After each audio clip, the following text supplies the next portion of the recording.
Lord Bobby यानी बाबा जी को लड़कियों का शौक था। उनके पास एक लड़की आई जो कि बीमार थी। रेशमा ने बोला कि बाबा जी इसका उद्धार करना है। उन्होंने नाम पूछा तो बोली कोमल बाबा जी। लॉर्ड बॉबी को लड़की इतनी पसंद आई कि उसको अपने पास बुला लिया। बाबा जी टपाटप चालू करने वाले थे, इसलिए रेशमा वहाँ से प्रणाम बोलकर चले आई। इसके बाद बाबा जी ने पूरा मजा किया और बाहर लड़की के माता पिता उसका इंतजार कर रहे थे। सेवक ने उनको विश्राम करने को बोला। जब बाबा जी का काम पूरा हो गया तो लड़की बाहर निकली। रेशमा उसके पास गई और कपड़े ठीक किए। लड़की को माता पिता के सामने लेकर गए और उसको पहले ही बोल दिया था कि अगर उसने कुछ भी बताया तो सबकी जान जाएगी। रेशमा ने उनको कहा कि इलाज बहुत अच्छा हुआ है और जल्दी ही ये ठीक भी हो जाएगी। माता पिता को लगा कि लड़की का इलाज बहुत अच्छा हुआ है और अब वो ठीक हो जाएगी। उन्होंने दरबार में मथा टेका पर लड़की नहीं झुकी, क्योंकि उसको पता चल गया था कि ये बाबा जी तो फ्रॉड है और बहुत बड़े वाले लड़की बाज भी। सुहाग रात में लड़की बोली मुझे ज्यादा कपड़े पहनकर सोने की आदत नहीं है। वह बोला सेम हेयर, इसलिए कुर्ता उतार दिया। लड़के की तो उसको देखकर बुरी हालत हुई जा रही थी और लड़की उसको और ज्यादा मचलने के लिए उसके पास आती है। लड़के का तो हाल बेहाल हुए जा रहा था और लड़की उसके पीछे से चली जाती है। लड़का असलियत में लॉर्ड बॉबी की किताब पढ़ रहा था। लड़की थोड़ी देर बाद बाथरूम से आई और उसको रिझाने लगी। लड़की सच में बहुत ज्यादा सुंदर थी और उसको बेड पर आने को कहती है। लड़का पढ़ाई छोड़कर उसके पास आता है और बोला कपड़ों में तो हमारी पसंद एक जैसी ही है। दोनों हंस पड़े और लड़का दीवार से पीछे लग जाता है। वह बोली इतने मासूम सच में हो या नाटक कर रहे हो। उसको कुछ समझा नहीं तो वह बोली अभी तक वर्जिन हो क्या। उसको वह भी ना समझा तो वो बोली ब्रह्मचारी हो पूरे। लड़का बोला पूरा ब्रह्मचारी फॉलो करते हैं, बाबा जी के भक्त हैं। लड़की कही यह तो पता होगा ना कि आज हमारी सुहागरात है। पति पत्नी के जीवन में एक ही बार आती है यह रात। लड़की उसके छाती से चिपक जाती है और लड़का बोला अगर एक ही बार आती है फिर तो सोने के लिए नहीं आती होगी। लड़का और लड़की का सुहागरात का घमासान युद्ध चालू होने वाला था। सती देखा कि उसका शुद्धिकरण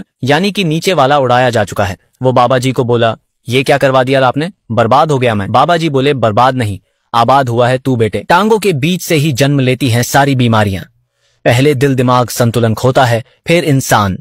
इसलिए गंदगी को जड़ से खत्म कर दिया।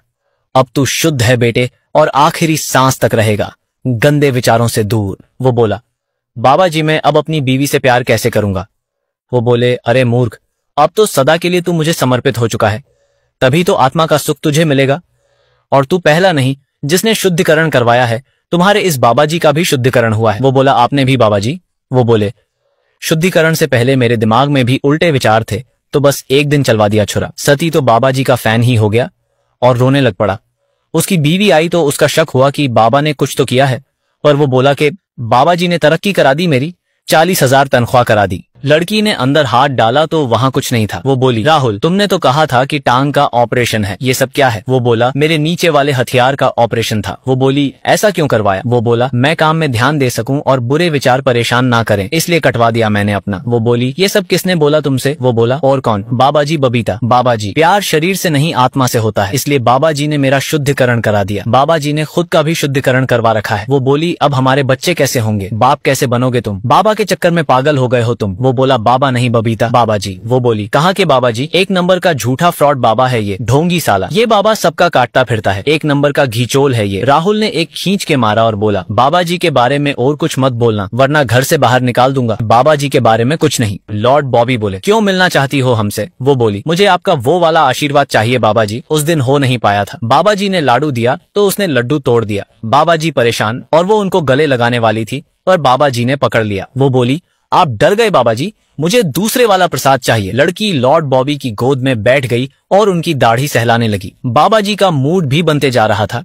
अब होना क्या था, इन दोनों के बीच के फासले बिल्कुल कम हो गए। थोड़ी देर मजे के बाद लॉर्ड बॉबी ने उसे उठाया और बेड पर पटक दिया। इसके बाद वो दोनों करने वाले ही थे कि वो बोली इतनी भी क्या जल्दी है बाबा जी, पूरी रात है अभी हमारे पास। वो उनके ऊपर आई और बोली बेहोश शरीर के साथ रासलीला करने में क्या आनंद आता है आपको, स्वर्ग का सुख दे सकती हूँ मैं आपको, वो भी खुली आंखों से। बाबा जी का लंबू हो गया और इसके बाद ये लोग रासलीला मनाने लग पड़े। बाबा जी के भी मजे हैं यार, उन्होंने रात को 5 बार मजे किए। अगले दिन डेरे में पूजा शुरू होने वाली थी। सब लोग तैयारियां कर रहे होते हैं। लॉर्ड बॉबी आए और लड़की ने पैर छुए, जिसके साथ लॉर्ड बॉबी ने प्यारी सी स्माइल दी। इसके बाद लॉर्ड बॉबी ने अपने पूर्वजों की तस्वीर के पैर छुए। औरत आरती करने लगी तो बाबा जी बोले रुक जाओ। तो वो बोली क्यों, आज आरती नहीं होगी। वो बोले होगी, पर आज वो लड़की हमारी आरती करेगी। ये सुनकर औरत के होश उड़ गए, क्योंकि वो हमेशा से आरती करते आ रही थी। ये सब होने से औरत पूरी सड़ जाती है और बाबा जी की आरती उनकी फेवरेट हसीना करती है। पर आपको नहीं लगता कि लॉर्ड बॉबी ने बाबा होकर ये सब गलत किया। ये दोनों डेरे पर सुहाग रात मना रहे थे कि तभी इंदु और लॉर्ड बॉबी ने उन्हें देख लिया। बाबा जी अंदर आकर खड़े हो गए। वो बोला,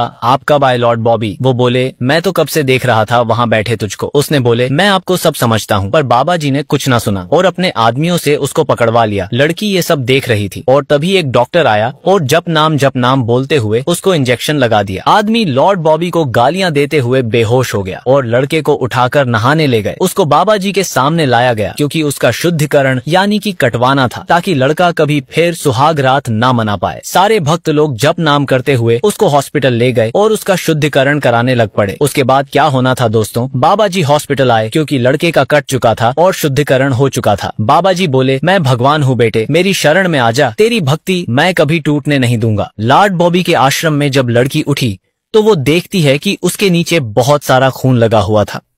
उसको नीचे बहुत दर्द हो रहा था और वो रोने लग जाती है। वो जैसे तैसे लंगड़ाती हुई सबके सामने से बाथरूम जाती है। उसको कल रात का कुछ याद नहीं था और वो जानती थी कि किसी ने तो रात को उसके साथ गलत काम किया है। वो जोर जोर से रोती हुई नहाने लग जाती है। ये सब बाबा जी यानी कि लॉर्ड बॉबी ने किया था। लड़की नहाने के बाद बेड पर रो रही थी कि तभी अनुजा आ जाती है। वो बोली कि भाभी पता नहीं क्या हुआ है, नीचे बहुत दर्द हो रहा है। कल शाम के खाने के बाद का मुझे कुछ याद नहीं है। किसी ने हमारा फायदा उठाया है भाभी। भाभी बाहर चित्रा के पास गई और उसने बताया कि कल रात को खाने के बाद ही लड़की को लॉर्ड बॉबी के पास लेके गए थे। बाबा जी ने सुहागरात मनाई और पम्मी बोली, आपने पीछे से किया आज, वो भी बिना बताए। बाबा जी बोले, इसलिए मुझे तू बहुत पसंद है, एकदम सीधी बात करती है, चला जा मेरे पास। उन्होंने छूना चाहा पर वो नहीं मानी और बोली, मैं सबको बता दूंगी। बाबा जी बोले, जाओ फिर। वो भाग रही थी और डेरे में खड़े सिक्योरिटी गार्ड्स ने उसे पकड़ लिया और एक जगह पर बंद कर दिया। पर वो कहाँ शांत होने वाली थी, उसने बैट से एक औरत का गेम बजा दिया। पम्मी इतनी होशियार थी कि बाबा जी के इतनी सारी सिक्योरिटी से जैसे तैसे वो भाग पड़ी। बाबा जी के तो होश गुल थे कि ये सब क्या हो गया। अब तो ये लड़की सारी सच्चाई दुनिया के सामने ले आएगी। उनके आदमी उसका पीछा करते हैं और जब बबीता से पूछा गया तो उसने भी ना कर दिया कि मुझे नहीं पता वो कहाँ है। इस बात की बेचैनी बाबा को खाए जा रही थी। मम्मी ने न्यूज चैनल्स में जाके बाबा की सच्चाई खोल दी, यहाँ तक कि मंत्री भी उसके साथ खड़ा हो गया। पर कोर्ट में जाके बाबा जी ने रिपोर्ट्स बदल दी और दिखाया कि उनका शुद्धिकरण हो रखा है, यानी नीचे वाला कटवा रखा है और वो संभोग नहीं कर सकते। आपको क्या लगता है ऐसे बाबा लोगों के साथ क्या होना चाहिए?